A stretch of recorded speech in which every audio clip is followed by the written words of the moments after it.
Good morning, students. Let's we continue our chapter 4 from civics section. In the previous class, we have discussed about why rule we need to making rule, and rule is apply for all, and the law is apply for all as equal.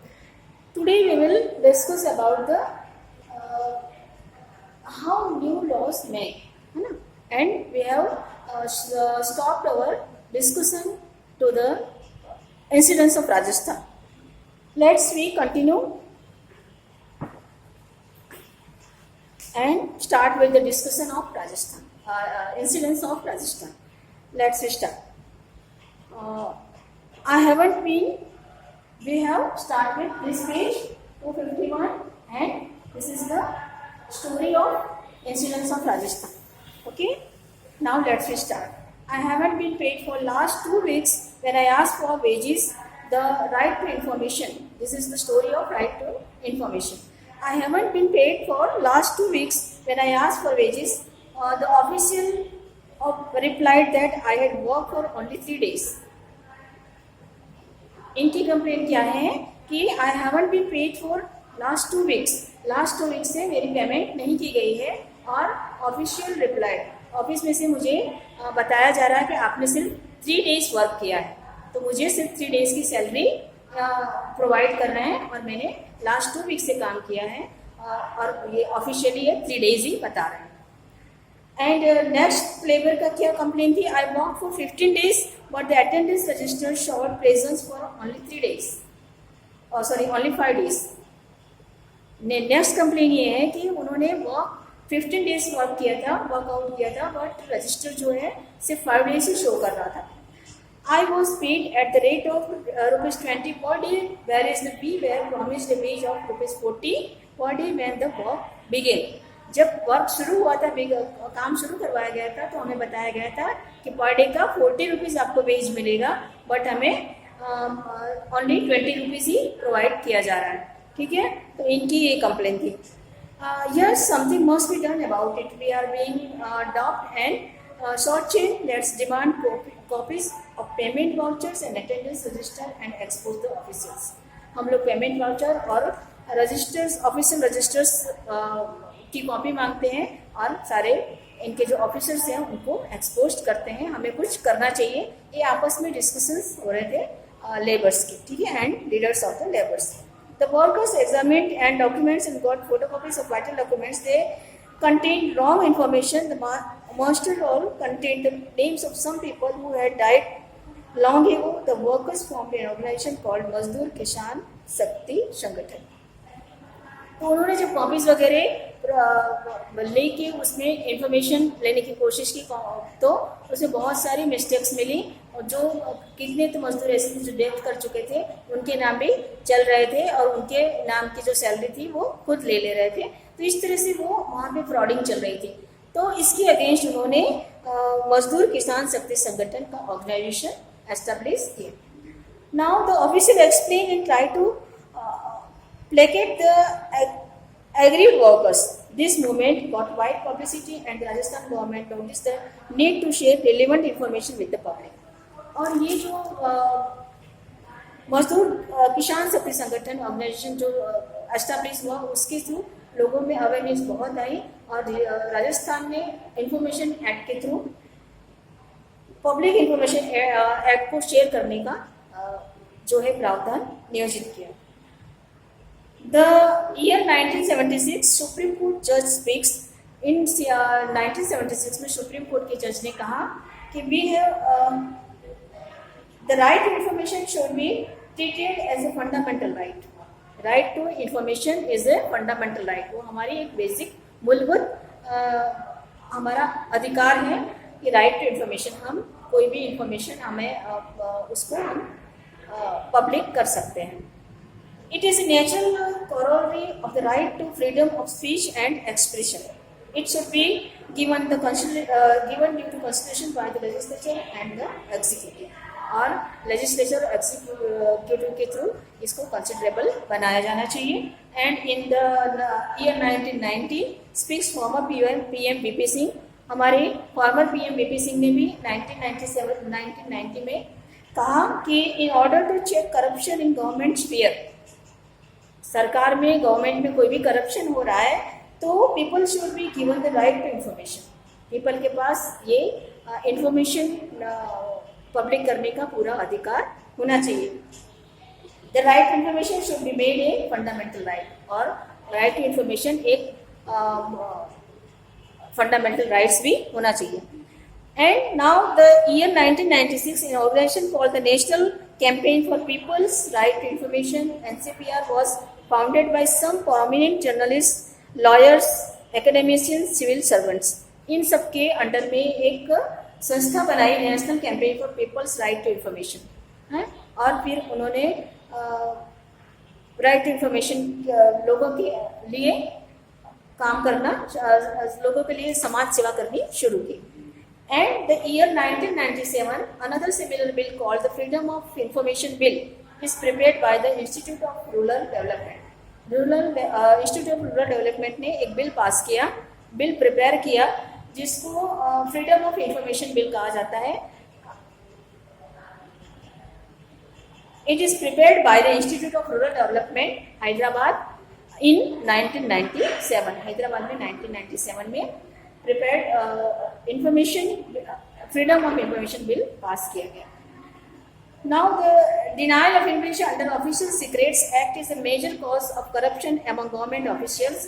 Together with the Press Council of India, we have formulated the draft of a right to information bill. We shall present it to the government of India for due consideration. हम लोग information दे के और उसको considerable बना सकते हैं, वो हमारा फंडामेंटल राइट्स है। We can not pass the bill in its present form, जो उसका प्रेजेंट फॉर्म है उसमें हम लोग पास नहीं कर सकते हैं। Vital information related to country's defence, foreign affairs, technology should not be made public. तो उसमें जो भी है कंट्री के defence and foreign affairs, technology, ये सब जो डिपार्टमेंट्स है उसको हम लोग पब्लिक नहीं कर सकते हैं। Let's have more discussion and place it has to be referred to the parliamentary standing committee. Let's postpone it for some times. तो इस तरह की मीटिंग सारी बैठती ऑर्गेनाइज की जाती हैं, उसमें उसके अकॉर्डिंग डिसीजन लिया जाता है। And in the year 2000 the NDA government headed by AB Vajpayee introduced the Freedom of Information Bill in the year 2000। NDA government है ना, NDA गवर्नमेंट उस समय थी और अटल बिहारी वाजपेयी उनके हेड थे, मीन्स कि हमारे प्राइम मिनिस्टर थे। And but freedom of information bill को पास करने के लिए उन्होंने पार्लियामेंट में प्रस्ताव रखा, but there was disagreement among the coalition partners.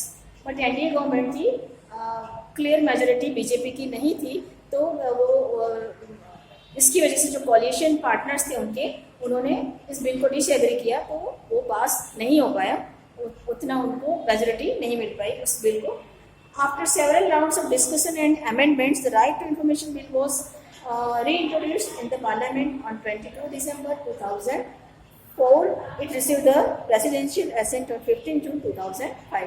तो राइट टू इंफॉर्मेशन बिल को फिर से कंसिडरेबल किया गया 2004, 22 दिसंबर 2004 में उसको रीइंट्रोड्यूस किया गया पार्लियामेंट में, और 15 जून 2005 को उसको ऑफिशियली प्रेसिडेंशियल असेंट उसको परमिशन मिल गई।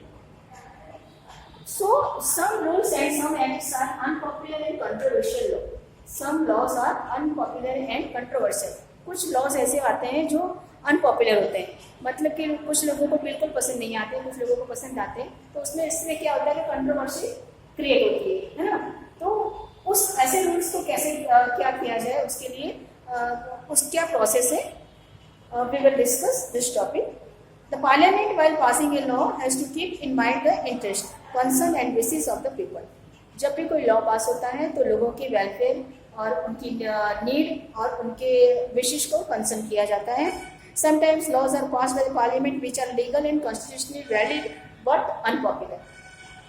बहुत सारे लॉज ऐसे होते हैं कि जो कॉन्स्टिट्यूटली एंड लीगली वैलिड होते हैं, बट वो पॉपुलर नहीं होते, मतलब लोगों को पसंद नहीं आते हैं। A law एनविशेजिंग a fundamental change in the socio-economic structure of the society might evoke sharp response from the affected community or group.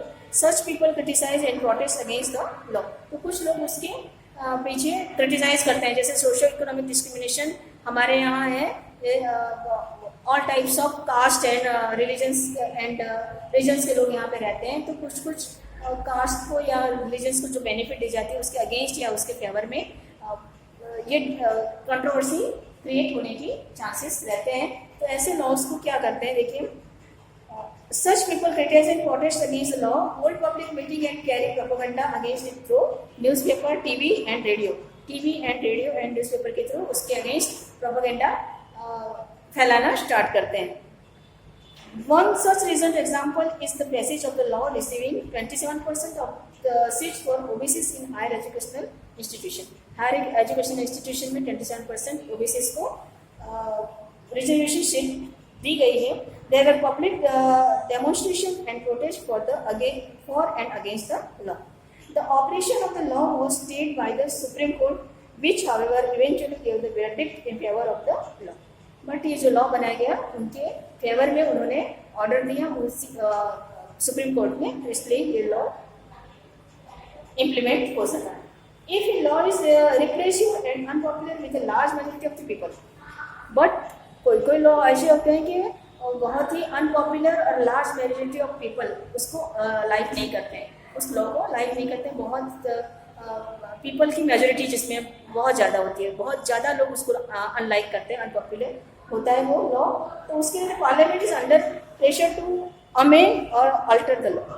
तो पार्लियामेंट प्रेशर में आती है कि उस लॉ के लिए कुछ सोचे, या तो उसको लॉ को फिर चेंज करके अल्टर उसको चेंज करने के लिए वो बाध्य बन जाती है। Even the president of India can refuse to give his assent to an unpopular bill. India के प्रेसिडेंट भी अनपॉपुलर बिल को रिफ्यूज कर सकते हैं, उसको असेंट करने के लिए, उस पर सिग्नेचर करने के लिए, उसके अगेंस्ट के लिए उसको रिफ्यूज कर सकते हैं। Laws which favour a group at the cost of other group are likely to be controversial and lead to conflict in the society.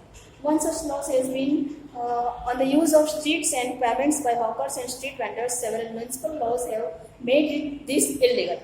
जो स्ट्रीट वेंडर्स एंड हॉकर्स बैठते हैं आसपास कहीं भी रोड पे लगा के लॉरी अपनी रख के वहाँ पे स्टार्ट कर देते हैं सेलिंग, तो इससे क्या ये म्यूनिसिपैलिटी वहाँ की जो है उसको इलीगल मानती है। तो ये भी एक लॉ है। Public space is to be kept open to allow parking और vehicles and to facilities the movement of people on payments, है ना, पार्किंग और उस व्हीकल पार्किंग के लिए और फैसिलिटी ऑफ मूवमेंट, और पब्लिक प्रॉपरली इजीली अपना मूवमेंट कर सके, इसलिए होता है। Traffic congestions are likely to result in accidents. तो इस तरह से जो हॉकर्स एंड वेंडर्स जो वहाँ पे आके अपने चीज़ों को स्थापित करते हैं, सेटल होते हैं वहाँ पे, तो उससे ट्रैफिक की प्रॉब्लम भी क्रिएट होती है और उससे एक्सीडेंट होने की भी पॉसिबिलिटीज रहती है। However, hawkers and vendors also provide essential service to people cheaply and at their doorsteps, saving time and money. जबकि हॉकर्स एंड वेंडर्स जो होते हैं कि मूवमेंट करके डोर टू डोर जाके भी अपनी सेलिंग कर सकते हैं और सस्ता सामान लोगों को बेच सकते हैं। This is their only means of livelihood, banning hawkers means denying bread and butter to lakhs of people, है ना। तो अगर वॉकर्स में बैन लग जाए तो ब्रेड और बटर भी लोगों जो नॉर्मल पीपल को मिलता है वो भी मिलना मुश्किल हो जाए, जबकि लाखों गरीब लोग हमारे यहाँ सिर्फ उसी पे डिपेंडेंट हैं। इन केस ए सिटीजन और a group of citizen feel that a particular laws is not fair, they can move for court to decide on the issue. कोई भी लॉ आपको यूजफुल नहीं लग रहा है या तो फेयर नहीं लग रहा है, उनको फेयर नहीं लग रहा है कि ये लॉ हमारे लिए अनफेयर है या तो अनजस्टिस है, तो उसके अगेंस्ट वो कोर्ट में उस कोर्ट की तरफ मूव कर सकते हैं और अपने लिए राइट मांग सकते हैं। Supreme court considers as a law to be unconstitutional, it has the power to strike it down. जब सुप्रीम कोर्ट भी लगता है कि ये अनकॉन्स्टिट्यूशनल, संविधान के अनुरूप नहीं है, कुछ लोगों को इससे अन्याय हो सकता है, तो उसके अगेंस्ट उनके पास पावर होता है कि उस रूल के उस लॉ के अगेंस्ट वो डिसीजन ले सकते हैं। This power is called the power of judicial review. ये न्यायिक प्रक्रिया के थ्रू जो डिसीजन लिया जाता है वो पावर उनके पास होता है। Between 1950 and 1980 the parliament passed hundreds of laws out of which the supreme court invalidated 22 laws. 1950 से 1980 के बीच में पार्लियामेंट ने 100 लॉज पास किए थे, बट सुप्रीम कोर्ट ने उसमें से सिर्फ 22 लॉज को ही वैलिड माना था। The Patna High Court in Bihar zamindari case declared that the Bihar Land Reforms Act 1950 was unconstitutional in 1970. 1950 में जो बनाया गया जमींदारी बिहार जमींदारी केस उसको अनकॉन्स्टिट्यूशनल डिक्लेयर किया। The supreme court declared bank nationalism 1950 was में जो एक्ट पास हुआ था बिहार जमींदारी का उसको अनकॉन्स्टिट्यूशनल डिक्लेयर किया। एंड 1970 में the supreme court declare bank nationalism ordinance as unconstitutional.